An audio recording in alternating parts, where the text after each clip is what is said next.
He conceives of, mentally builds up, an ideal condition of life. The vision of a wider liberty and a larger scope takes possession of him.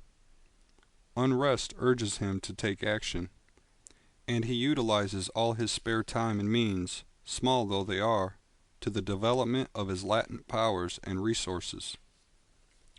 Very soon so altered has his mind become that the workshop can no longer hold him. It has become so out of harmony with his mentality that it falls out of his life as a garment is cast aside. And, with the growth of opportunities which fit the scope of his expanding powers, he passes out of it forever. Years later we see this youth as a full-grown man. We find him a master of certain forces of the mind which he wields with worldwide influence and almost unequaled power. In his hands he holds the cords of gigantic responsibilities. He speaks, and lo, lives are changed. Men and women hang upon his words and remold their characters. And, sun-like, he becomes the fixed and luminous center around which innumerable destinies revolve. He has realized the vision of his youth. He has become one with his ideal. And you, too, youthful reader, will realize the vision, not the idle wish, of your heart, be it base or beautiful, or a mixture of both, for you will always gravitate toward that which you secretly most love. Into your hands will be placed the exact results of your own thoughts. You will receive that which you earn, no more, no less. Whatever your present environment may be, you will fall, remain, or rise with your thoughts, your vision, your ideal. You will become as small as your controlling desire, as great as your dominant aspiration. In the beautiful words of Stanton Kirkham Davis, you may be keeping accounts, and presently you shall walk out of the door that for so long has seemed to you the barrier of your ideals, and shall find yourself before an audience, the pen still behind your ear, the ink stains on your fingers, and then and there shall pour out the torrent of your inspiration. You may be driving sheep, and you shall wander to the city, bucolic and open-mouthed, shall wander under the intrepid guidance of the Spirit into the studio of the Master, and after a time he shall say, I have nothing more to teach you, and now you have become the Master, who did so recently dream of great things while driving sheep. You shall lay down the saw and the plane to take upon yourself the regeneration of the world. The thoughtless, the ignorant, and the indolent, seeing only the apparent effects of things and not the things themselves, talk of luck, of fortune, and chance. Seeing a man grow rich, they say, how lucky he is! Observing another become intellectual, they exclaim, how highly favored he is! And noting the saintly character and wide influence of another, they remark, how chance aids him at every turn! They do not see the trials and failures and struggles which these men have voluntarily encountered in order to gain their experience. They have no knowledge of the sacrifices they have made, of the undaunted efforts they have put forth, of the faith they have exercised, that they might overcome the apparently insurmountable and realize the vision of their heart. They do not know the darkness and the heartaches.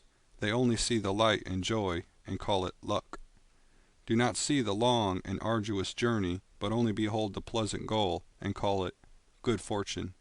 Do not understand the process, but only perceive the result, and call it chance. In all human affairs there are efforts, and there are results, and the strength of the effort is the measure of the result. Chance is not. Gifts, powers, materials, intellectual, and spiritual possessions are the fruits of effort. They are thoughts completed, objects accomplished, visions realized. The vision that you glorify in your mind, the ideal that you enthrone in your heart, this you will build your life by. This you will become.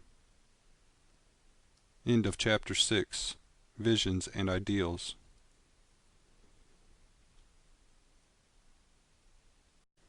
Chapter 7 of As a Man Thinketh. As a Man Thinketh, by James Allen. Recording by Mark Cawley. Chapter 7. Serenity. Calmness of mind is one of the beautiful jewels of wisdom. It is the result of long and patient effort and self-control. Its presence is an indication of ripened experience, and of a more than ordinary knowledge of the laws and operations of thought. A man becomes calm in the measure that he understands himself as a thought-evolved being, for such knowledge necessitates the understanding of others as the result of thought. As he develops a right understanding and sees more and more clearly the internal relations of things by the action of cause and effect, he ceases to fuss and fume and worry and grieve, and remains poised, steadfast, serene. The calm man, having learned how to govern himself, knows how to adapt himself to others, and they, in turn, reverence his spiritual strength, and feel that they can learn of him and rely upon him. The more tranquil a man becomes, the greater is his success, his influence, his power for good. Even the ordinary trader will find his business prosperity increase as he develops a greater self-control and equanimity, for people will always prefer to deal with a man whose demeanor is strongly equable. The strong, calm man is always loved and revered. He is like a shade-giving tree in a thirsty land, or a sheltering rock in a storm. Who does not love a tranquil heart, a sweet-tempered, balanced life? It does not matter whether it rains or shines, or what changes come to those possessing these blessings, for they are always sweet, serene, and calm. That exquisite poise of character which we call serenity is the last lesson of culture. It is the flowering of life, the fruitage of the soul. It is precious as wisdom, more to be desired than gold, yea, than even fine gold. How insignificant mere money-seeking looks in comparison with a serene life, a life that dwells in the ocean of truth, beneath the waves, beyond the reach of tempests, in the eternal calm. How many people we know who sour their lives, who ruin all that is sweet and beautiful by explosive tempers, who destroy their poise of character and make bad blood. It is a question whether the great majority of people do not ruin their lives and mar their happiness by lack of self-control. How few people we meet in life who are well balanced, who have their exquisite poise which is characteristic of the finished character. Yes, humanity surges with uncontrolled passion, is tumultuous with ungoverned grief, is blown away by anxiety and doubt. Only the wise man, only he whose thoughts are controlled and purified, makes the winds and the storms of the soul obey him.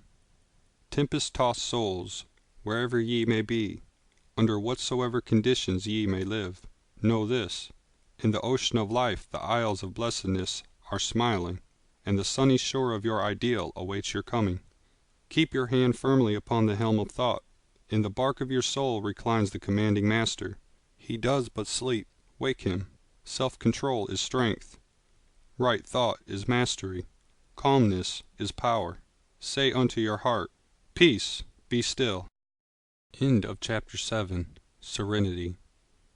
End of As a Man Thinketh by James Allen.